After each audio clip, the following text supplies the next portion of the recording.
Welcome back again, ladies and gentlemen. I hope that yesterday's lesson activities went well for you, and I know that you did great on that creative close, and I'm looking forward to seeing what you guys are going to do today in our lesson together. This is the ELA Grade 11 lesson series. I'm Elisa Ruffin with Leading Educators.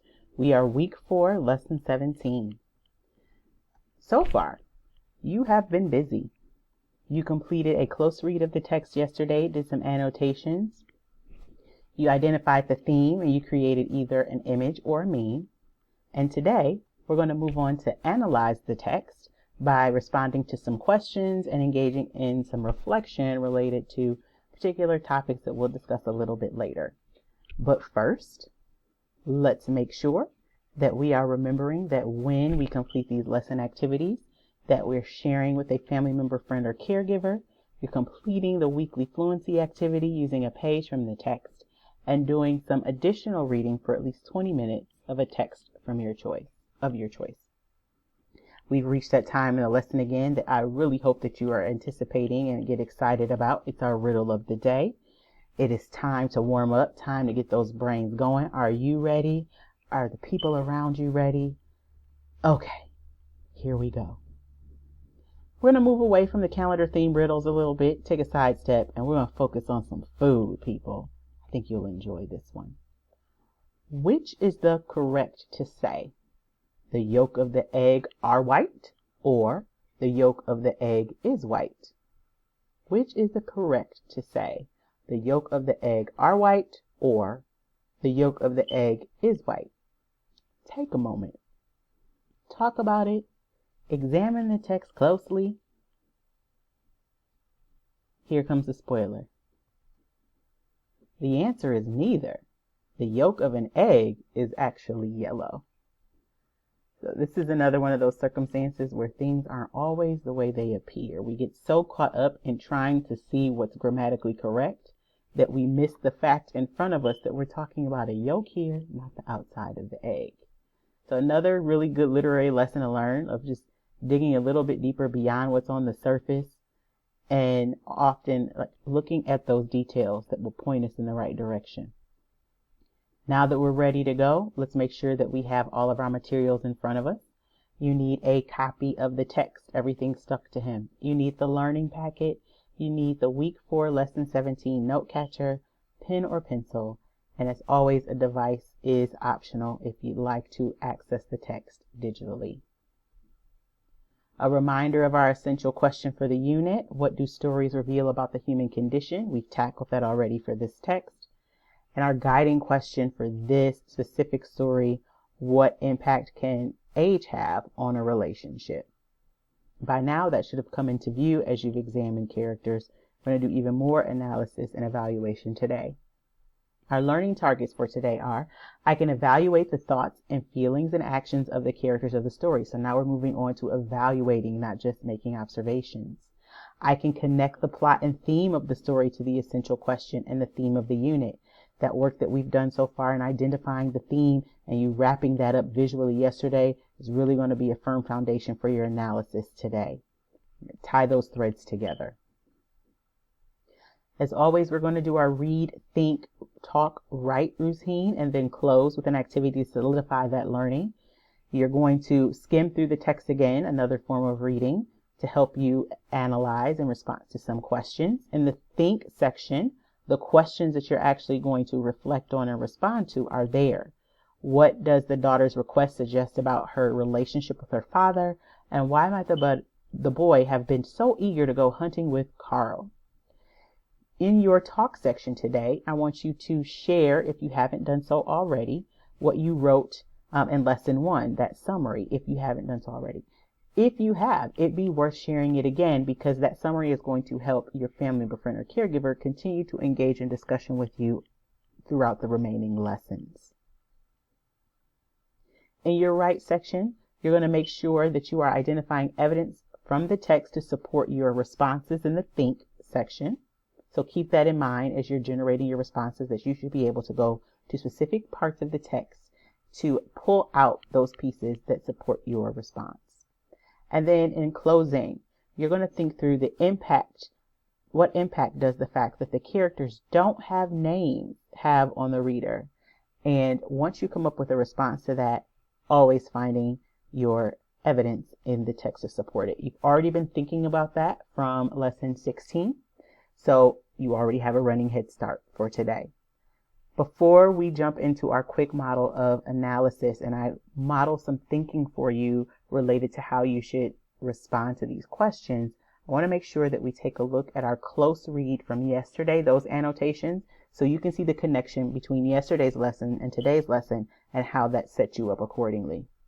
So if you recall, we read through lines 18 through 27 on page 783 of the text, and some things that we pointed out where we circled the phrases, she's fine, everybody's fine, it's fine, I will get along fine, because what that showed for us is that the repetition of the word fine made me think, or made us think, or gave the impression that things may not be fine, right? Usually when people use that term, it's masking some underlying feelings and emotions and some issues there. And so the fact that these words are chosen are likely very specific and very intentional. We also noticed that Carl, a minor character in the text, is the only one mentioned by name, and that made us start wondering why the author would do that. And if you notice, today, you're actually supposed to address that question and start thinking about what impact the fact that only a minor character has a name and the others do not had on you specifically, and then generally speaking may have on a reader. Now let's move on to analyzing for today. Looking in the think section, the two questions there, I want you to focus on the word suggest. What does the daughter's request suggest about her relationship with her father? And I specifically have you emphasizing the word suggest here because it points to the fact that the text does not explicitly or come out and say it up front, describe the relationship with the girl and her father. So there isn't descriptive terminology or words used to describe the nature of their relationship at all explicitly. We're supposed to read between the lines or infer. And that's what the word suggest is getting at. What is the text implying or insinuating? What can we read between the lines regarding the father and daughter's text here? So I'm going to have to look for some clues in the text and think about the overall impressions, because often those impressions that I have are a result of reading between the lines. And so I'm going back to my annotations from the first read and the close read and thinking through what impressions that I have about the relationship between the daughter and the father, and those would likely fall in line with what the suggestion is. Moving on. The next question, why might the boy have been so eager to go hunting with Carl? Another way to think about eager is like he was ready to go. He was excited. He was enthusiastic. He couldn't wait. Almost impatient. Ready to go. Remember, Carl is the boy's father's hunting friend. This is not the boy's friend. This is his dad's friend that he's calling to go hunting with, right? So how eager are you that you're calling your dad's friend to go out hunting? And this is someone he hasn't spoken to at least in a little while, because Carl doesn't even realize that the boy is a father yet. Okay, so keep that in mind. It's been some time. It's not something that they've been doing regularly. And he reaches out to Carl. So I need to think about the story in its entirety and what I know about the boy's relationships with Carl, or even, obviously with the girl, his wife, and their overall life circumstances. That's going to point me in the direction as to why he may have been so eager to go hunting. And once I think about those things, I'm going back to the text and making sure I have evidence to support my point of view and that it's just not a theory. At this point, remember, you are juggling two stories: the introductory story, the one that the story starts with, the plot we start with, and then the internal story. So you can find evidence from either the internal or the introductory or frame story to support your answer. As always, it is now your turn to do these lesson activities. So you are going to complete your read, think, and talk. and then you're going to move on and do the right, since you're basically providing evidence to support the think section responses. You're going to pause the video to do so.